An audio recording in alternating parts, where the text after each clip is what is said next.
كل سنة وانتم طيبين بمناسبة شهر رمضان الكريم، وان شاء الله يكون شهر كله فرحة وخير وسعادة على مصر وكل الأمة العربية والإسلامية إن شاء الله. نجمنا النهاردة نجم هنشوفه في أكتر من عمل في شهر رمضان، زي ما بيقولوا ابن الوز عوام، وأنا جايبه لكم النهاردة ابن الوز وحفيد الوز كمان، فنان من عيلة فنية كبيرة معجون بالفن، كان ممكن يكون باشا مصر لكنه رفض وفضل الفن والتمثيل. معايا ومعاكم النهاردة الفنان الشاب أحمد جمال سعيد. اهلا وسهلا بيك، منورنا. كل سنه وانت طيب. وانت طيب. رمضان كريم. الله اكبر. في البدايه كده، وبما اننا داخلين على شهر رمضان، عايز اعرف طقوسك في شهر رمضان، خصوصا ان انا عرفت ان انت اكيل بقى وبتحب الاكل كده. لا انا بحب الاكل جدا. طقوسي في شهر رمضان عاديه، يعني مش حاجه بتحب تاكل ايه طيب؟ يعني سفره رمضان كده اول يوم.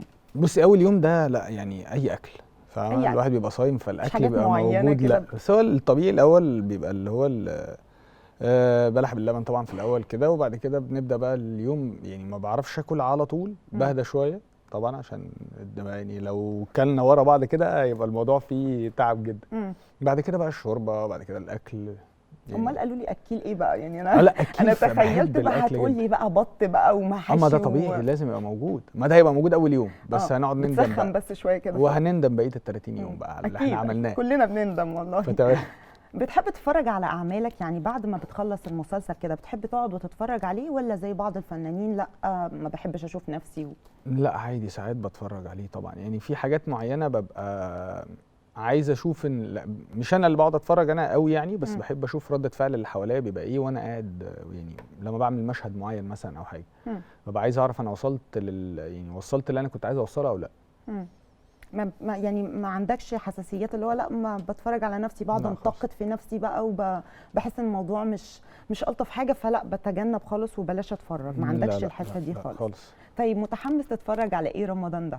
في مسلسل كامل العدد باذن الله، ده حاجه لايت كوميدي. استاذه دينا الشربيني واستاذ شريف سلامه. انا بحب المسلسل ده على الصعيد الشخصي عامه. يعني هتفرج عليه عشان المسلسل بتاعك؟ انا بحبه جدا. بصي يعني الكواليس اللي فيه واللي احنا عشناه فيه ده كان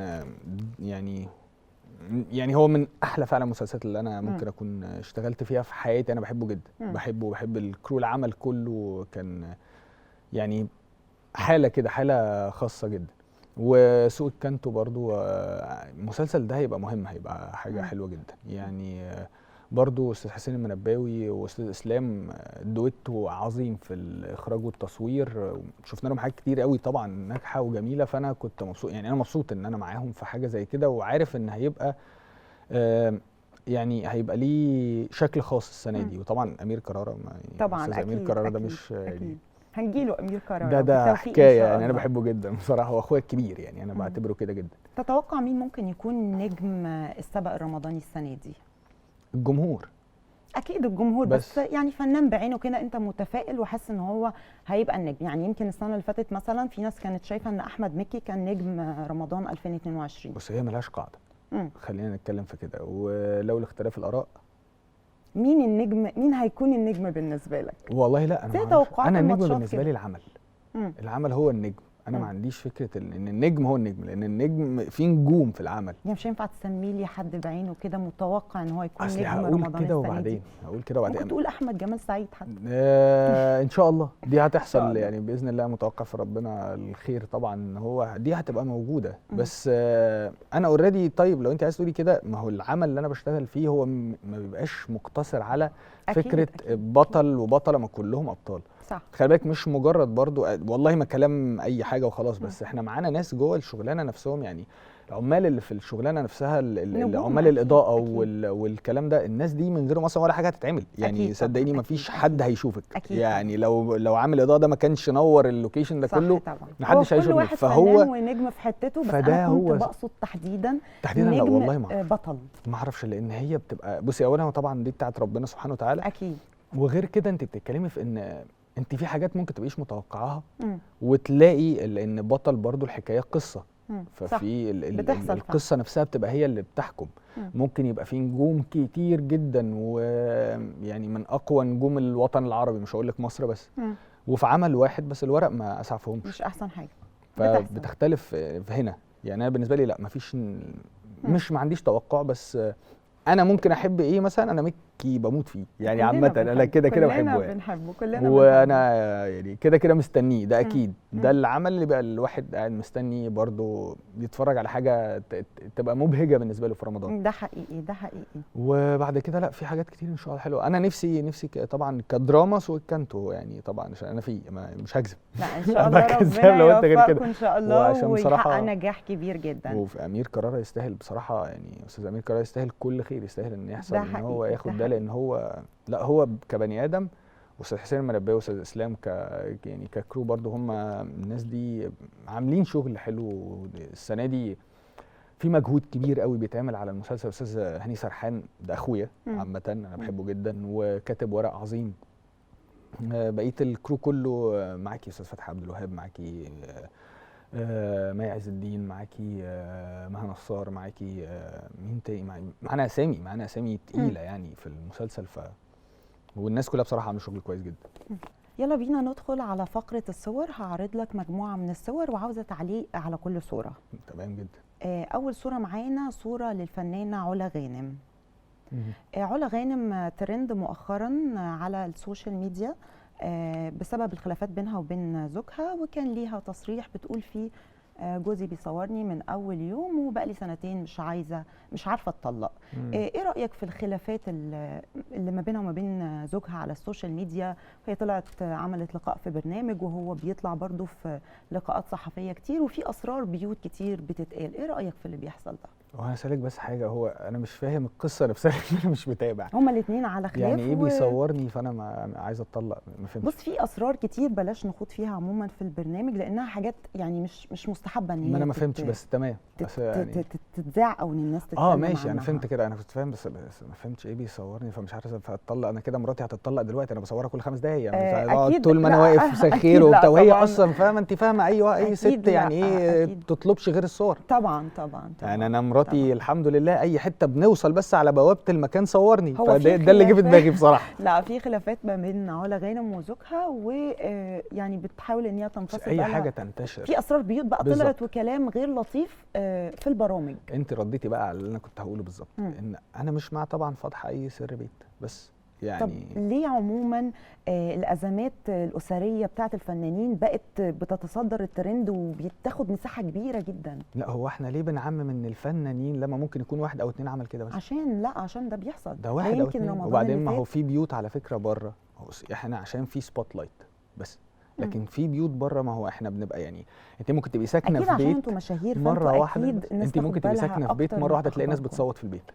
ده برضه وتلاقي واحده راحت جاريه في الشارع، ولا واحد راح ماشي يقعد يشتم، زي ما بيقولوا. بس ازاي ابقى انا برضه فنان مشهور وقدوه واطلع احكي اسرار بيت دي ما اقدرش اخش عشان علاقه انتهت؟ انا ما اقدرش اخش في لقاء تلفزيوني. ما ده يعني انت مع ولا ضد اللي بيحصل ده؟ يعني في برنامج بعينه في رمضان بيستضيف تحديدا المطلقين، الراجل والست، الفنان والفنانه، وبيدخلوا في اسرار بجد مش مفروض ان الناس تعرفها. بصي، انا ولا مع ولا ضد. هقول لك ليه. انا ما اعرفش اخش في مخ اللي قدامي او اخش في نفسيه اللي قدامي واقول له يعمل ايه. انا ممكن اتكلم عن نفسي، وده اللي انا بحب اعمله دايما. انا ما بتكلمش على حق، ماليش دعوه، ده شيء ما يخصنيش. وبرضه انت ما تعرفيش ايه الحاله النفسيه اللي وصل ليها الشخص ده انه يطلع يبدا يقول كده، فده ممكن يكون يعني دي ممكن يصعب عليكي اكتر من ان انت تهاجميه، لانه ممكن يكون فاض بيه عادي جدا ومش قادر ياخد حقه او مش عارف يعمل، فبدا يلجا ان هو يعمل كده. فانا ما اقدرش احكم على حد، ما اقدرش اقول لك لا صح لا غلط. انا مش في مكانه. لما ابقى في مكانه ساعتها اقول لك صح ولا غلط، بس طول ما انا مش في مكانه مش هقدر احكم عليه، ماليش دعوه. احترم رايك اكيد. خلينا نشوف الصوره اللي بعد كده. يلا جدا. طبعا وحش الشاشه انا كان نفسي الصوره دي تبقى حقيقيه بصراحه. طبعا تقول له ايه في رمضان كده؟ كل سنه اكيد طيب مفتقد وجوده. طبعا. بصي، انا ما حضرتوش قوي، انا هو يعني توفى وانا عندي 7 سنين. بس ايقونه كبيره جدا. شفته في او شفت تصرفاته، وشفت هو مين في اهلي. يعني عندك بصي، رانيا فريد شوقي هي من الناس اللي انت كده كده شايف فريد شوقي قدامك بكل تصرفاته، بتجميعتنا، بكل حاجه كان بيعملها هي بتعملها. امي الله يرحمها كانت فيها منه كتير جدا. خالتي عبير، ناهد، فريد شوقي، هم كلهم تقريبا يعني. بس انت 7 سنين يعني اكيد وعيت عليه شويه برضه. بصي، انا وعيت على البيت، وعيت على اللمه، وعيت على الدنيا اللي كانت بتحصل. يعني فيلة فريد شوقي دي كانت ملتقى لينا كلنا للعيله أكيد، كلها بلا أكيد. استثناء اكيد. بجد، يعني كلنا كنا بنبقى موجودين. بتتكلمي مثلا في كان بيبقى 30 40 طفل بيجروا في بيت واحد، ده ما شاء بجد. الله، ما شاء الله. فلا هو الله يرحمه، انا كان الله نفسي الصوره دي يرحمه. تبقى حقيقيه فعلا. الله يرحمه. يلا نشوف الله يرحمه. الصورة اللي بعدها. يلا. حبيبك. أمير قرار. ابو سليم. مم. ابو سليم طبعا. تقول له ايه في رمضان؟ هقول له يعني شكرا على حاجات كتير قوي. مم. شكرا على وقفته جنبي في حاجات كتير جدا. شكرا على انه صدق فيا في حاجات كتير جدا. حتى السنه دي شكرا على وقفتك معايا في حاجات كتير. ربنا يديمك نعمه في حياه الناس. يا رب يا رب. دي حقيقه. يلا الصورة اللي بعدها. يلا. خالد الصاوي.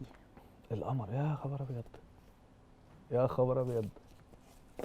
الراجل ده طاقه مش طبيعيه، طاقة مش طبيعية، طاقة حب وثقافة كسرتوا الدنيا انتوا السنة اللي فاتت. الحمد لله. وهو الراجل ده يستاهل، واستاذ احمد عبد الحميد المخرج كان يستاهل، واستاذ حناوي. الناس دي تعبت في الشغل ده، والراجل ده يا جماعة لازم، يعني مش لازم، استغفر الله العظيم، انا مش بلزم حاجة يعني، بس لو هتعشم يعني يبقى لازم ينجح. لا، الراجل ده لازم ينجح في اي حاجة يعملها. حقيقي حقيقي. لا مش طبيعي، مش حقيقي طبيعي فعلا.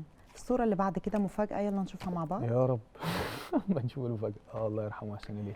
اللواء جمال سعيد رحمة الله عليه. الله يرحمه ويحسن اليه. تقول له ايه في رمضان؟ واكيد مفتقد وجوده. اكيد طبعا. هقول له كل سنه وانت طيب وربنا يرحمك. بس يا رب يا رب. احمد، مش كتير من الناس تعرف ان والدك كان معروف او مشهور عنه انه حكم دار البسطاء. مظبوط. عاوزين نعرف ايه سر اللقب ده وسر النوتة العجيبة اياها. مش هعرف اتكلم قوي عن والدي كتير، لان الموضوع ده بيأثر فيا جدا، فمش هتبقى حلقه مش يعني فاهمه، هننكد على الناس فملاش. لا مش بننكد عليهم، احنا بنعرفهم. مش هعرف اتكلم عليه يعني قوي جزء صدقني. انساني في حياة احمد الناس مش عارفاه. بس بيبقى صعب، ما بعرفش اتكلم عليه قوي، يعني ما بعرفش افتح فيه. طب مش هتحكي لنا طب صراحة. سر اللقب؟ هو ليه كان كان بسيط بيتقال عليه حكم جدا، دار كان طيب الغلابة او جدا. البسطاء؟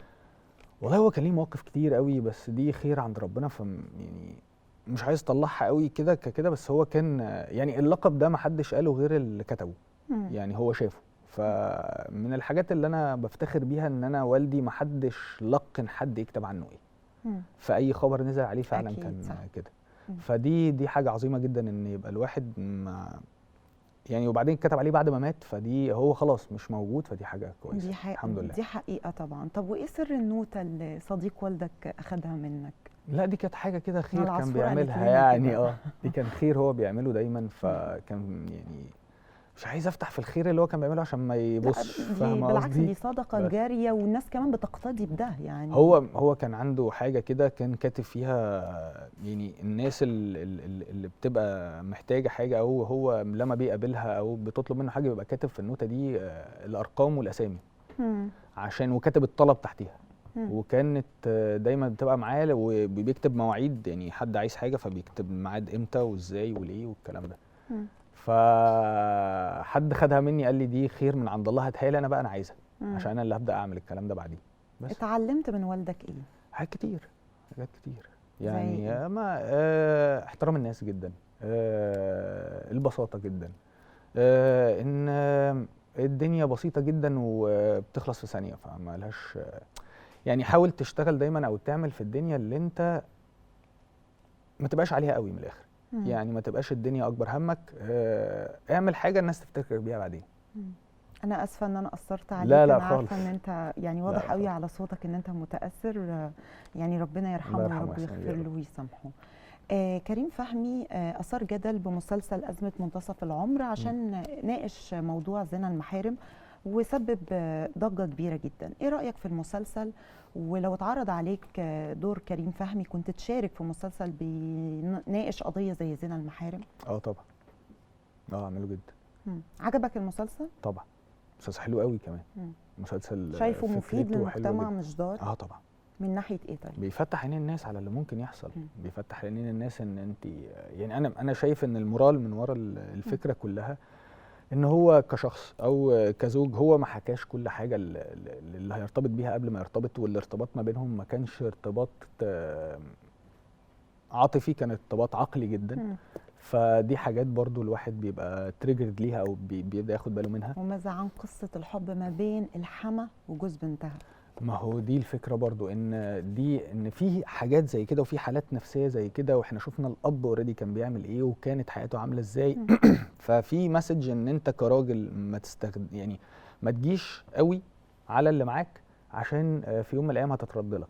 وفي نفس الوقت احنا شفنا طبعا ان هو يعني الاب نفسه حرم الست من الخلفه، وكان بيقنعها ان هي ما بتخلفش عشان ما يجيبش اطفال. فدي اتردت له في الاخر، وشفنا حالته كانت عامله ازاي، وشفنا الكلام ده كله. والولد نفسه عشان اللي كان ده برضو بيرجع مسج للام، ان هو كانت هي يعني ان هي مثلا بتحب الولاد اللي اصغر منها في السن او اللي قده هو في السن، فده جننه او عمل له حاله نفسيه، فبدا هو كمان بدا يدور على الستات الكبيره. لا، الحاله كلها طبعا مكتوبه بشكل جامد جدا، عاجبني يعني انت مع مناقشه القضايا الجريئه او المثيره زي زنا المحارم وما شابه؟ دي المسج اللي احنا بنعملها، ان احنا بنحارب الحاجات دي وبنطلعها بشكل مورال معين، ان احنا نوري الناس. طب ايه رايك يا احمد ان لسه من كام يوم واحده رافعه دعوى خلع على جوزها عشان اكتشفت ان في قصه حب ما بينه وما بين والدتها؟ ايه رايك في الكلام ده؟ ايه رايي في ايه؟ مش ممكن ربنا يكون في عونها منتصف العمر يكون هو السبب في حاجه زي دي؟ يعني هي اكتشفت بعد المسلسل؟ هل هو الراجل حبها؟ ما هو الراجل حبها في اليومين دول، او هي حبت الراجل في اليومين والله دول. في المسلسل هو حب حماته في يومين. لا، ده عشان المده الزمنيه اللي احنا اتفرجنا عليها، الحلقه اتعملت في يومين، لكن هي واضح ان هم كان بقالهم فتره كبيره لغايه ما الست مش عارف ايه وماتت ويعني مراته. لا، دي مده زمنيه كبيره حصل فيها احداث كتير جدا. يعني هي الحلقتين جت في يومين بس، هي المده الزمنيه دراميا لا كبيره. بس هو لو حصل كده، طب كويس ان المسلسل جه وبعد كده حصل الموضوع ده، ان الناس بدات تاخد بالها من حاجه زي كده. ما هي ما كانتش ممكن تاخد بالها لو المسلسل ما نزلش. لما هي انا بحترم صراحتك جدا يا احمد، بس اسمح لي، هل المجتمع بتاعنا هو اللي فاسد او خربان زي ما بيقولوا؟ والاعلام او الفن عموما مرايه بتعكس الخراب اللي في المجتمع، ولا المسلسلات والافلام هي اللي بتفسد المجتمع؟ طيب هقول لك على حاجه. يعني كان في جمله شهيره اللي هي كلنا فاسدون ولا استثني احد. دي يعني كلنا جوانا الخير وجوانا الشر، كلنا جوانا الحلو وجوانا الوحش، زي ما مجتمعنا جواه الخير وجواه الشر، جواه الحلو وجواه الوحش. مجتمعنا مش فاسد، مجتمعنا طبيعي، مجتمعنا فيه كل حاجه موجوده. معدلات الجرائم في مصر زادت جدا من زمان. في ظواهر كتير جدا، ناس بتقلد افلام ومسلسلات، حاجات بعينها حصلت في الافلام والمسلسلات. لو رجعتي للافلام والمسلسلات من زمان جدا، من زمان جدا، انا مش بقول هتلاقي بس يعني هتلاقي سيكونس كده او اسطمبه موجوده كده بتحصل. لسه كانوا جايبين مثلا في معمول مش عارف ان موضوع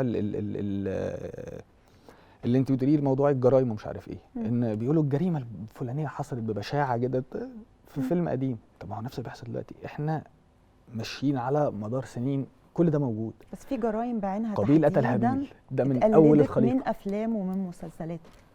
يعني انا بحكم الشغل، ما هو الافلام والمسلسلات هي ممكن تكون اللي قلدت ده. مشاهير كتير جدا قالوا ان هم اتاثروا، وخد بالك احنا بنتكلم عن ناس متعلمه كويس، مثقفه كويس، اتاثروا بالفن والتمثيل وقلدوا حاجات معينه بيشوفوها في الافلام والمسلسلات. فلازم يكون في رقابه او يكون في ادراك اكبر من كده، لان فعلا في حاجات مش مفروض نفتح عين اللي مش عارف عليها. طيب هسالك سؤال، لو انت واقفه قدام المرايه وفي حاجه مش عاجباكي تعملي فيها ايه؟ تحاولي تعالجيها، صح؟ ولا ما تقفش قدام المرايه خالص وتخلي الشيء يزيد؟ المفروض احاول اعالجها طبعا. بس خلاص، هو ده الدور اللي بياخد الشيء بقى. هنا المعالجه هي اللي غلط، او اللي عالج الشيء غلط. انت مش تخشي جوه نفوس الناس.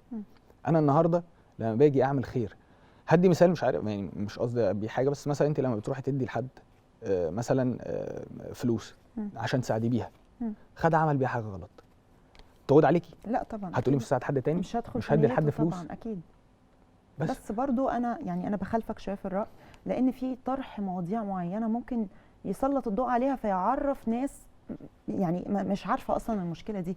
وبرضو في الدين اكتر المفروض اميتوا الباطل بالسكوت عنه، مش حلو. تتكلموا عن زنا المحارم وتعرفوا ناس مش عارفه الكلام ده فتروح تقلده. طيب هسألك سؤال برضو في الحته دي، انت جايه بتقولي كده، انا بالنسبه لي من وجهه نظري هي اختلاف اراء يعني. اكيد رايك سليم 100% ورايي ممكن ما يكونش ليه اي لازمه خالص. لا، ورايك سليم طبعا، انا بس اللي انا هقول لك عليه ان انا بالنسبه لي لما انت النهارده بتقولي ان في واحده اكتشفت ان في كذا كذا ورفعت قضيه، اكتشفت ده بعد ما شافت المسلسل وحست باللي بيحصل، ساعدناها، لحقناها، حتى عشان هي ما تكملش في الخدعه دي.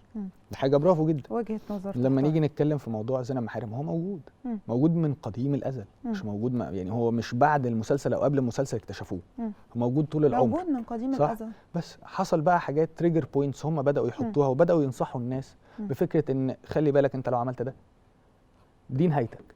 الست نفسها خلي بالك ان ده لو حصل دي نهايتك. الولد نفسه لو حصل ده نهايتك. اكيد. فلو انا بحط الفكره وسايبها عايمه زي ما بيقولوا بالبلدي كده، يبقى انا غلطان. اكيد. طيب في منصات زي نتفليكس بدات انها تروج للمثليه الجنسيه او تعمل اعمال فيها نوع من انواع يعني الدعم للمثليه الجنسيه. ممكن تشارك في عمل بيتكلم عن المثليه الجنسيه؟ لا طبعا، ضد الموضوع ده جدا. يعني لو اتعرض عليك دور بميزانيه كويسه جدا لمثلي جنسي هترفض ان انت تأدي الدور ده حتى لو من وراه رساله وهدف؟ بصي، لو هيبقى فيه بطريقه نتفليكس ان انا هعمل حاجات ليها علاقه او حاجه اباحيه، اكيد مش هعملها، مستحيل. لو هقدم فكره ان انا هعالج شيء معين او هتكلم عن شيء معين او حاله معينه من غير اي مشاهد او اي حاجه، مفيش مشكله عندي، دي عادي. سيبك من البادجت والكلام اللي احنا قلناه ده، مش دي الفكره خالص. بس الفكره في المورال. انا بدور دايما على الكونتنت او المورال او الشيء اللي هيطلع من ورا ده. لو انا بخاطب حاجه معينه، لو بخاطب فكره هقدمها تمام، لكن هعملها بشكل اباحي او هظهر مشاهد اباحيه مش هعملها. يعني ممكن بشرط ان يبقى فيه رساله، صح كده؟ طبعا لازم يبقى فيه رساله، ما هي دي شغلتي ان انا اقدم رساله. اكيد.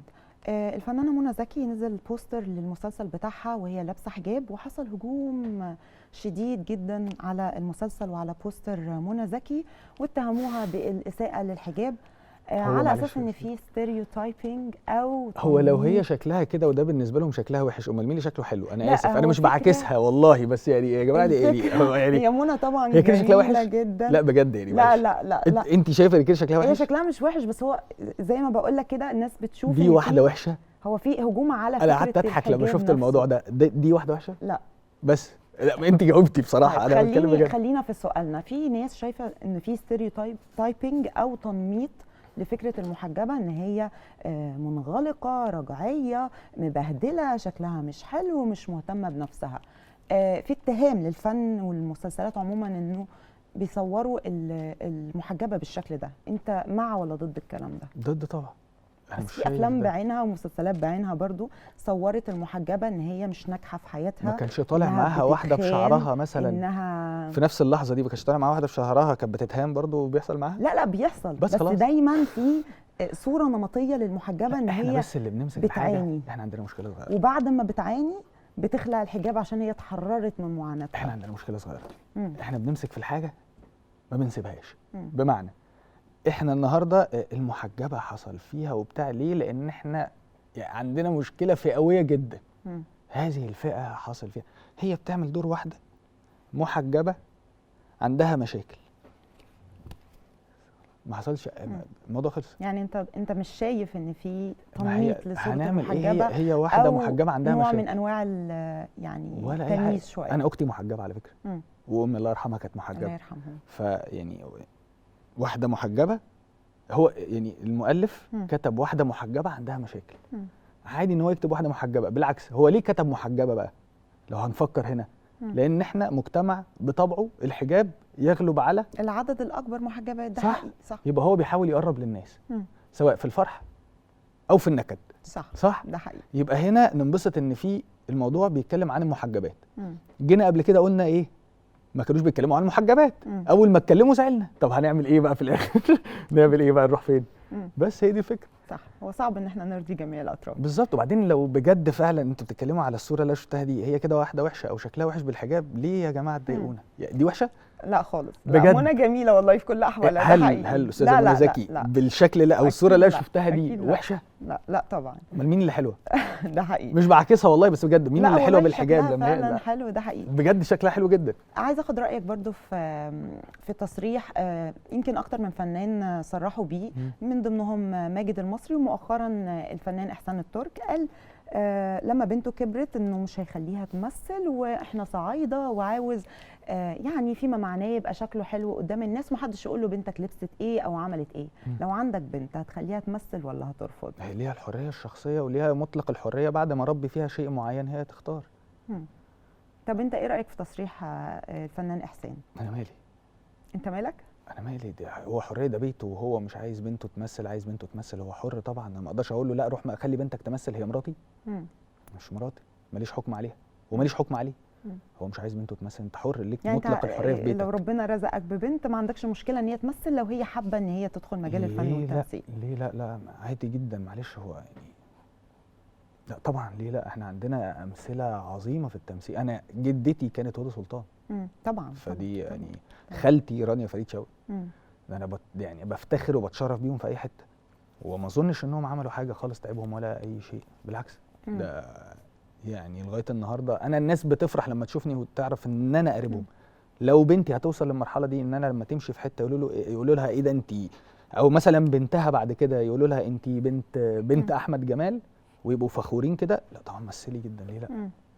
طيب احمد، في نهايه الحلقه عاوز ازنقك كده في سؤال ولازم اجابه. قولي. لو قدامك 3 ادوار ولازم تختار منهم دور واحد، دور قدام عادل امام او احمد عز او احمد مكي، بس لازم تختار دور واحد بس. طيب انا مثلت قدام استاذ عادل امام، مثلت قدام خلاص هو في عمل أحمد جديد عز. يعني في فيلم جديد. ما هو انا مثلت قدام استاذ عادل امام، مثلت قدام استاذ احمد عز، نفسي اشتغل قدام مكي طبعا، هنبسط جدا. بس انا بحب احمد عز جدا، يعني هو على الصعيد الشخصي وانا بحبه، تختار انا بحبه مين؟ جدا. اتمنى ان ال3 يبقوا فيه بس. ماشي طبعا نتمنى كلنا، بس هو خلاص احنا لازم نختار اسم. والله ما هعرف اقول لك غير ان انا اتمنى. انت اخترت احمد مكي. هو مكي عشان ما اشتغلش معاه بس، يعني احمد مكي انا ما اشتغلش معاه وبعشق دماغه. انا بحب دماغ الراجل ده، هو موهوب جدا فعلا. بس لا هو مش موهوب بس. بصي مش كلام والله وخلاص، بس انا الراجل ده بحب دماغه جدا. الراجل ده من اذكى الناس فنيا اللي شفتها، حقيقي. من اذكى الناس فنيا، حقيقي. وبيعرف يوصل لك قبل قبوله، وطبعا ده شيء مفروغ منه ان هو قبوله عالي جدا، ربنا يديمها عليه نعمه، بس بذكائه بيعرف يوصل لك. ده حقيقي. مش سهل ان يبقى فيه فنان بيعرف يكريت شيء صح يوصل لك بيه. حقيقي. بس حقيقي فعلا. فهو من اشطر الناس اللي شفتها، وانا بذاكره عامه، يعني انا بذاكر مكي دلوقتي. هو بصراحه فنان رائع فعلا طبعا. فنان احمد جمال سعيد، نورتني، وكل سنه وانت طيب ورمضان كريم عليك. بألف صحه وسلامه، والعالم كله بألف صحه وسلامه، وكل الناس بخير يا رب. ميرسي لذوقك جدا، تسلمي، ربنا شرفتنا. مشاهدينا خلصت حلقتنا، استنونا في حلقه جديده وسؤال جديد من برنامج اعمل ايه. اشوفكم على خير ان شاء الله.